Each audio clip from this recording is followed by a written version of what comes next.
Hey, Algebra 1, we're going to go ahead and take notes for this week. If you will, grab your notes. And this should be in your topics, topic number 40, exponential functions. Exponential functions. And as the title indicates, we're definitely going to have some exponents today. Exponential functions.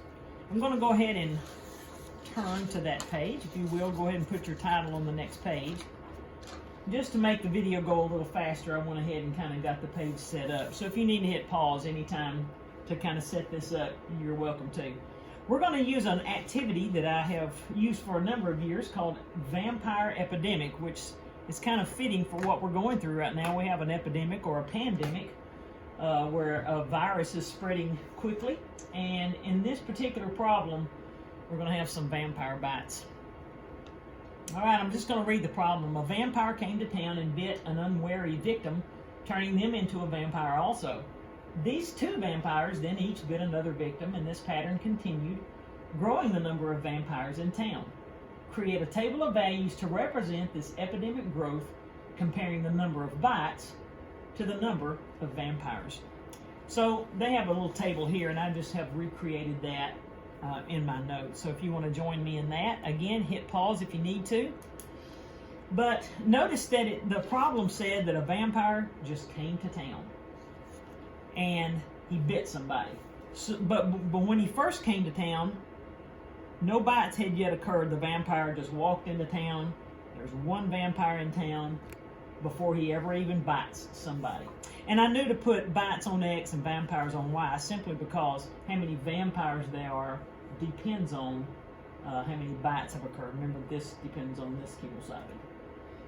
All right, so let's go ahead and continue on. So I've got this one vampire. I'll just put a dot out there representing that one vampire. So we'll kind of have to have some, I don't know, some parameters for the problem. So it's not like they just bite all day long. Let's just pretend that they're bite somebody each day.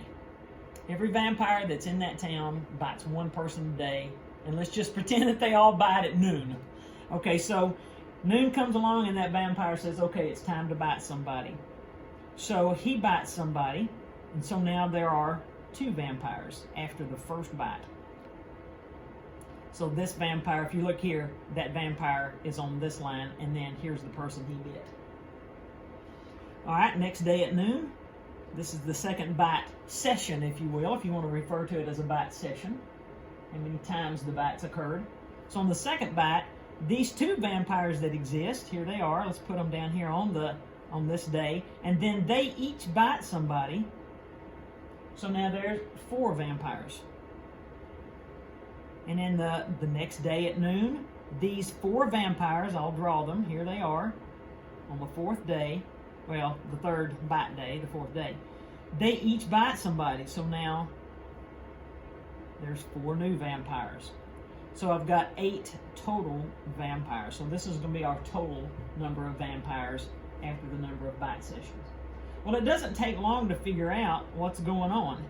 Every time they're 1 to 2 to 4 to 8, you can tell that the next line is going to have these 8 vampires, each biting another person. So there's 8 new vampires that are occurring. There'd be a total of 16 vampires after that fourth bite. And without having to draw these dots on and on, I think we can kind of see the pattern that the number of vampires is simply doubling each day. We're just multiplying by 2. These are just times in by 2.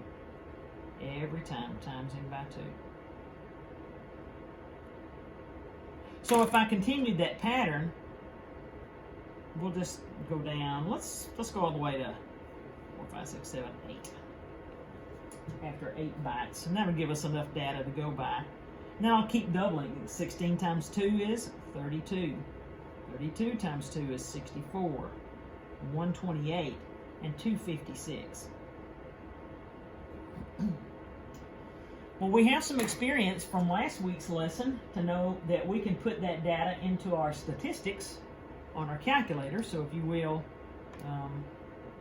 go there and key that in. I've already done that just again to save time. I input all the data just from this table right here. and I put the bites in list 1 and our vampires in list 2. So again, hit pause if you need to and input that data.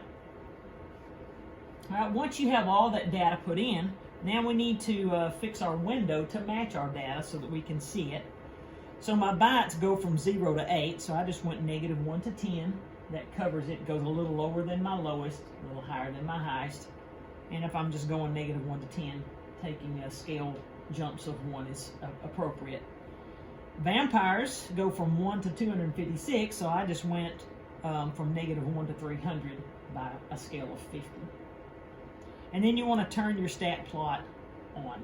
If yours is turned off, just press 1 to enter into plot 1 and then hit enter to move that highlight over. All right, so once you hit graph, then you can see here's all these points. There should be 8 of them. I'm going to verify that they're all there. 1, 2, 3, 4, 5, 6, 7, 8. Yep, there they are. Actually, 1, 2, 3, 4. Oh, there's 9. I started to say, why is that other dot there? There's 9 because I had a 0. Yeah. So we should have 9 points. And at first glance, it kind of looks like a quadratic. It's definitely got a bow to it, a U shape of some sort. But if I think a true quadratic should come over on this other side and symmetrically bend back up. But can I have, is the bytes going to go up as I have fewer, number of vampires going to increase as I have fewer bytes? That doesn't seem realistic here. So let's go back into stat and calculate something. I think we're pretty confident that it's not a linear regression. It's not a linear function. Our first instinct might be to try a quadratic function. So if you did that, let's just do a little bit of rounding. Let's just say it's 7x squared minus 31x plus 20. So I'm just going to go key this in. 7x squared. I'm just rounding those values. Minus 31x.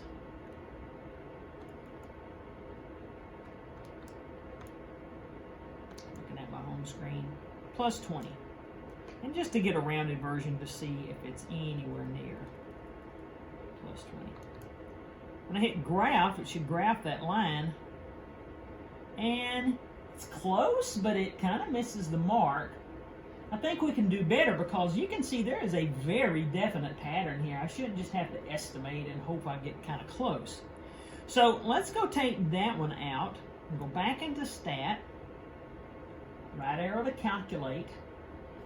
And let's just use what we know. We know the title of this lesson is exponential functions. And so I want you to down arrow all the way through, and you'll see it here at the 0. It's actually the 10th one. There are more below it, but that it's an exponential regression or an exponential function. Let's just press the 0 on your keypad, and it comes back in and says, all right, you want to try an exponential regression? Let's hit enter. So you'll give that one a try. And look at this function. I'm going to jot that down. It says y equals a times b. And of course that rooftop means raised to the x power. They did provide an a and a b value. They said y equals, the a is 1, so 1 times, and they said the b is 2, so let's replace this b with 2 to the x power. Now we've never seen an equation look like that. So let's go to our y equals and let's try that guy out. We already have the y equals, so 1 times 2, use that little rooftop symbol to raise it to the x power. So we're just going to use an exponent of x. Let's press graph and see if that matches it better. Oh yeah, it's going directly through each point. And now we know we've got a better fit for our data. Let me kind of point a few things out. I'm just going to kind of do a more of a direct teach. Notice that this 1 matches how many vampires there were to start with. So that was the starting number of vampires. And notice we talked about earlier that it kept doubling each time. So this value here is the rate that it increased.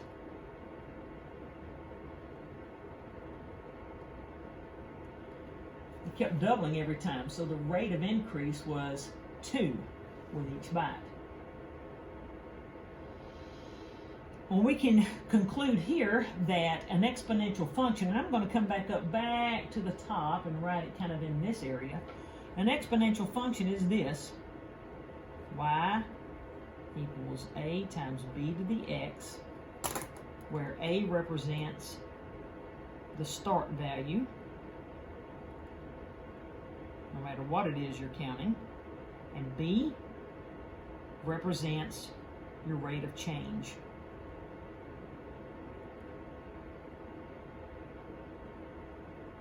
Let's try to give out. So this is kind of our star of the show here. Exponential functions are this. Now, if you go to your formula chart to look for it, you won't see an exponential function equation on your formula chart. This won't be heavily tested. Had you taken your Algebra EOC exam, you would probably see this on there, but it would not be heavily tested. Now notice, I want to point something else out. It's increasing as I go this way. Go to your table right quick. Second y equals. So there's that no bytes, one vampire. And you can see here's definitely the exact data that we had in our table. Every time there's another byte, it increases. So you see, it doesn't take very many days or very many bytes for this to just really get out of hand. You may have even heard someone say, man, it's just exponential growth. And that's exactly what we're talking about here. It is exponential growth. Well, what happens if you went backwards? So half of 1. So if I'm doubling this direction, I'm cutting it in half as I go backwards. Half of, if you think of this as money, 50 cents would be 25 cents. Half of 0.25 is 0.125. Pay attention to this number here. It just keeps becoming half of the number in the list above it or below it in this direction. You think it'll ever, this number over here, ever reach a negative amount? Now this right here doesn't mean that the number's negative. It just means you'd move the decimal point over 4 places. So it'd be I move it once, and then I need 3 more movements, so 0.00098. It just keeps getting smaller and smaller and smaller and smaller. But if I were to graph that, hit graph right quick, this line keeps cutting the value in half and half and half and half forever, and it never actually reaches the x-axis.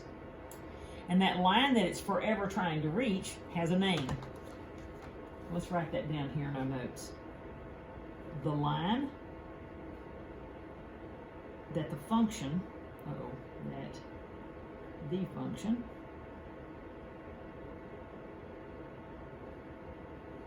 is forever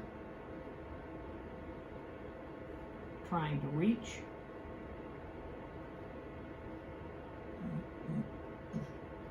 is called this, the asymptote. A-S-Y-M-P-T-O-T-E, a very unusual word, but it's the asymptote. For this particular problem, the asymptote was the x-axis, and that's when y equals 0. For this particular problem, the asymptote was y equals 0, the x-axis. Another way, go ahead and turn the page, another way of showing an exponential function, and let's specifically write here, exponential growth, if it's always getting bigger and bigger and bigger and bigger, we can write y equals, or let's go ahead and change to function notation and write f of x equals. You have that start value that they call a, and then you have your rate of change. If it's getting bigger and bigger and growing, it's always what it started with plus the rate. So all of itself, 100% is 1 plus the rate of change raised to the x power, or here they'll put t, and that's just simply the time. If it's exponential, it's called decay. You think about it, when I typically think of decay, I think of maybe like a animal that got hit in the road or something, and its body begins to decay and just begins to break down and get less and less and less until it becomes just not going to be there anymore. It breaks apart and goes back to the dirt. So in exponential decay, there's your start value, and it's all of what it started with, which is 100%, which is 1, but then minus the rate raised to the time power. So this is very similar to the one that we had on the front, where they had a b, but you can also represent it this way as well. Okay, well, here we go. We're going to move on to, I want to do a few sample problems, something that you might have seen had we had the end of course exam. Take a look at this problem. It says you got this toy. My granddaughter's got this toy. It's got these cylindrical rings stacked up on a base, as shown in this diagram. And the diameter of ring number 1 here is 87% of the diameter of the base. So it's less. It's not 100% of it. It's only 87% of the diameter before it. And it says for ring number 2 through all the way up through ring number 7, the diameter of each following ring is only 87% of the ring directly below it. All right, you can tell by the picture. And then the question, it says the diameter of the base is 5 inches. So you can tell that that would be our start value. So if this is 7, 6, 5, 4, 3, 2, 1, the base actually would represent the 0, or the start value. So if we built a table here, the diameter depends on what base level you are, or what ring level you are. So diameter is the dependent one. It'll be the y. So if I have x and y, this would be the diameter, and this would be the ring value. So when there were the 0 ring, which would be your base, it had a diameter of 5. And it says in every following one would be 87% of that. Well, I could calculate that and go all the way up the ring, grab my calculator and do 0.87 times 5 and calculate some values. I already have done that. It's like 4.35, something like that. And we could go ahead and key all those in, but I want you to stop and think about it this way. We really already know. We know that if I have an exponential function, that's all they're asking me to pick out is, well, which one of these models it. I know it's d of r, and they're just using d of r instead of f of x, and that stands for the diameter based on what ring value we are. We know the start value is 5. It's not 0, so we could go ahead and kick out g and h as possible answers. We know our start value is 5, because remember, it's a times b to the x power. It's kind of our parent function. And so what's my growth rate? It's 87% of the one before it. So remember, 87% isn't 87, it's 0.87. So they can say 0.87. And they would probably protect that in parentheses, raised to the r value. So if you max that up, you're definitely going to pick choice F. Because you're not taking away 87% each time. Actually, you're taking away only 13% if you think about it. 100% minus 13%. So it's decreasing by 13% each time. So you wouldn't want to pick this one. It is not decreasing by 87% each time. Here's the growth rate. So F would be that choice. So these are what you might see on a test. Here's another example, which is similar to what we had. I mean, we know that we started with a table of values on our vampire epidemic, and then we created it. But in this scenario, you really don't even have to put these in your calculator and calculate a exponential function. You know that 0 means that's your start value, so you know that the start value should be 0.0625. So this one doesn't even have a start value. I guess you could say it's an assumed 1, but that's not correct. So F would be out. G, the start value is not 256. G is out.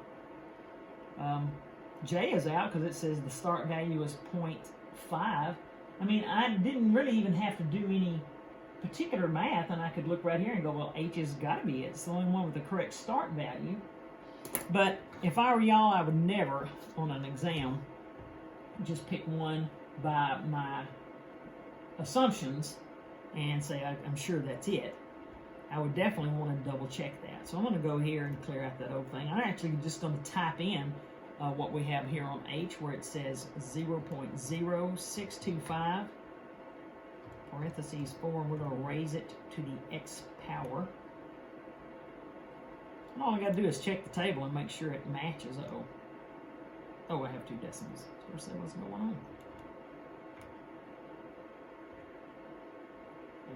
0.0. All right. So if I go into the table, I'm just going to get up here to 0 and just play the little matching game. Let's see what we got. Scroll this up. So, matches, that matches, that matches, that matches. So now I can, verify it. I mean, this table here perfectly matches the given table, and I can move on with confidence after that. Here's another particular problem. I like this one. You got a population of deer, and it says it's decreasing or going down by 1.5% each year.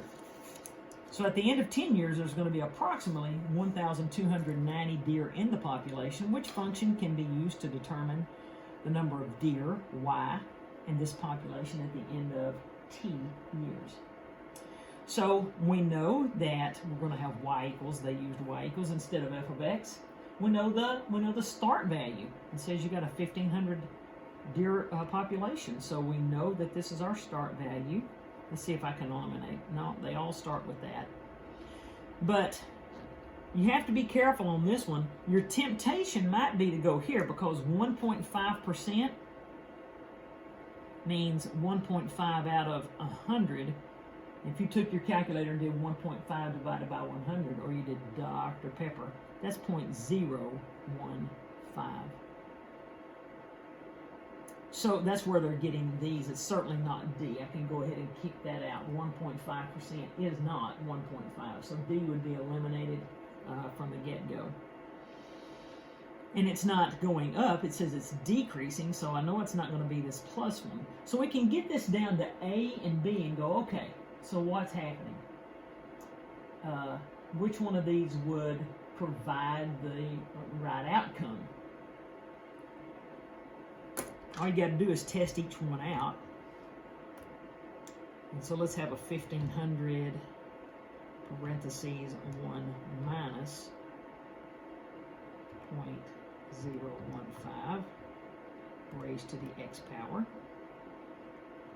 I'm going to go ahead and put the other choice in here that I'm going to test out.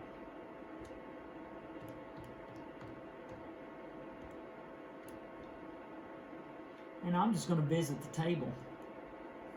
All right, so we know at the 0 year, we're starting out with the correct value, but the other value they gave us was at the end of 10 years, there will be about 1,290. So I'm just going to jump down to 10 years and let's see which one's in the right area here. Well, it's this guy, 1,289.6, which would round to the 1,290 we're looking for. Certainly that and that. That's 9 times 10 to the negative 16th power. So that's like 0.15 zeros in a row with a 9 after it. And so that's just called scientific notation. It's a way of shortcut writing really long numbers. That does not mean the number is negative. It just means it has a negative exponent and it's really tiny, way below 0. So we know it's the first one that's correct. So we know it's this 1 minus 0.015. That goes along with this exponential decay. the population was decreasing. So it was all of what it started out to be, 100%. Again, that's one whole, minus the 15% drop each year. So we would choose answer choice A here. All right, so those are just a few examples. Now your assignment, let's pull that up right quick, is going to be pretty simple. There's like 10 problems. And this is what you're going to see in your packet. I'm going to clear out these equations from my calculator to get ready. I'm going to turn my stat plots off. All right. So in number one, it's super simple. These are just calculator problems. It says evaluate or give me the value or give me the numeric answer for each function at this given value. So they want me to find f of 2. Well, this is a copy I can write on. So they're telling me that they want the x to be 2. So I'm finding f of 2. And all I have to do is use my calculator to key this in. So I'm going to go straight to my y equals screen. And I'm going to key in this equation. 1/3 is my start value. Times 6. And I'm always going to put that in parentheses. You wouldn't have to, I don't guess. But if it's a fraction or something, you would want to protect that. So you might just want to put that inside parentheses. And we'll raise it to the x power. And now all I've got to do is go to my table. And they want me to evaluate it for when x is 2. We replaced x with 2. So I'm just going to put an arrow right here. The corresponding y value for when x is 2 is 12. It's that simple. I want you to do 2, 3, and 4. Now number 4 is kind of a strange looking one. So I'm going to go ahead and do number 4 with you as well. So let's key this guy in. Go to your y equals screen and let's key this in. 1 divided by 5. Parentheses 1/3 raised to the x power. Okay. I'm just going to go to the table and they say, now I want for when it's 3. Well, we have a classroom packed of rounding to the hundredths place, so I guess that 7 would make this 0 jump up to a 1, and we could say 0.01.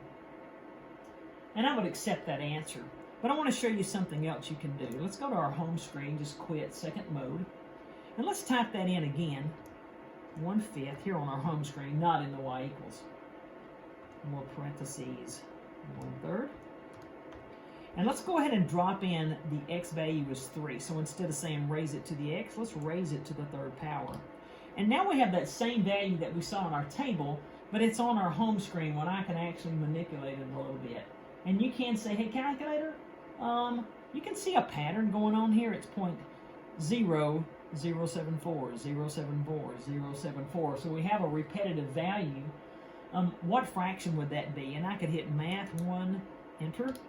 And there's that same value in a accurate form. If you round, then you lose your accuracy. If you want to be truly accurate, you could say, well, g of 3 was 1/135. And that's more accurate than that rounded 0.01.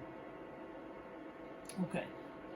All right, when we get down here to number 5, I'm going to work a few of these with you. You got graphs on this one, guys, so you definitely need a paper copy. Do not try to do these away from this paper copy. Go to the school and pick up a set, download it or copy it, print it off on your printer. If you don't have access to one, you need to go get a paper copy at school. Or get some graph paper. But number 5, it says f of x equals 4 times 2 to the x. So again, I'm just going to go straight to my y equals screen and key that in. F of x is the same as y equals 4 times 2 raised to the x power. And I'm going to go straight to my table and plot these points. So I got 0, 4 here. 1, 8. 2, 16. You can't plot the third one because it goes off screen. But I could plot some of these. I could plot the -1, 2. -2, 1. -3.5. negative 4.25. And you see, what you have to be careful of is that when you get down here, remember that's never actually going to reach the x-axis. It's going to, grab my pencil. It's just going to get cut in half, in half, in half, in half, and it's forever going to try to reach the x-axis. It's never going to quite get there. And there it is. So you're just graphing those. All right, so you'll do number 6, number 7, and number 8. Just put those in your y-equals screen and graph the ordered pairs and plot those. And now here on 9 and 10, they actually asked me to write the equation for it. So the first thing I need to do is find some ordered pairs. And this is pretty tough to do because that's not a super easy graph to look at. I'm going to have to leave here in just a second, so I'm going to hustle. I can tell it doesn't go through at 4, and it doesn't go through at 2, but it doesn't go through at 3 either. It really crosses right here at 2.5. And crosses here at the 0 at 1/2. That's our start point. And again, I know this is tough to see. It's insane. So I'm doing this one with you. Number 10 is very clear. You can tell the points. It's crossing here at 2. Here at 1. It's crossing over here at 8. It's 16. So if you want to on number 10, go ahead and put you some points in the halfway mark here. All right, so if I were to just build a little quick table, if I just built a little x and y, I could tell the start value is at 0.5, and I could see at 1 it's at 2.5, and to line it with the 2 it's at 12.25. Just building a little set of tables, and then I could input those into my statistics.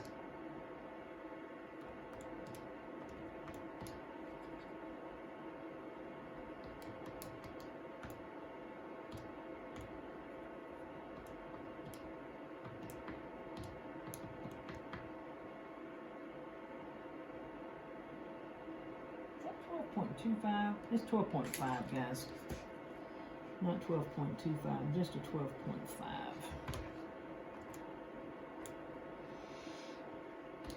Okay, and then I know I can already tell you it's going to be exponential regression, and there it is. Y equals 0.5 times 5 raised to the x.